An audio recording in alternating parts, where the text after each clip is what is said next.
Good day, folks. It's DIY Guy 123 here. I'm going to give you a real quick how-to video on how to do a little preventative maintenance that's going to save you in the long run. And it's really, really easy. So I've got the snowblower up in the air here, but it doesn't really matter. Could have been on the floor. I've raised it up and I've put a couple of blocks under the housing so that the wheels spin free. So once they're free, if you've done this, or if you do this before it gets too corroded, it'll be an easy job. Pull that pin out, pull the wheel off. Now if you want to get fancy, you can use some sandpaper and emery cloth and clean the corrosion off of there. If you don't want to get fancy, you just plow some grease right on there like that and then put the wheel back on. Now, you may think, what's the big deal? Well, you saw how easy it was for me to get the wheel off.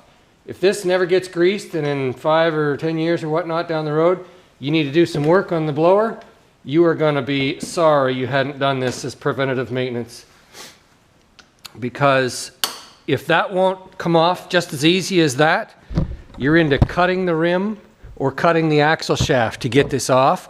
And there's some gears that may require, if to service certain things or replace certain things, you may need to get that axle out of there or get the wheel off. And so that's how you do it.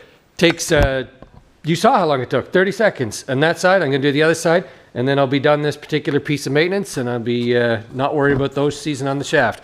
If you like my video, please subscribe. Good luck with your do-it-yourself projects.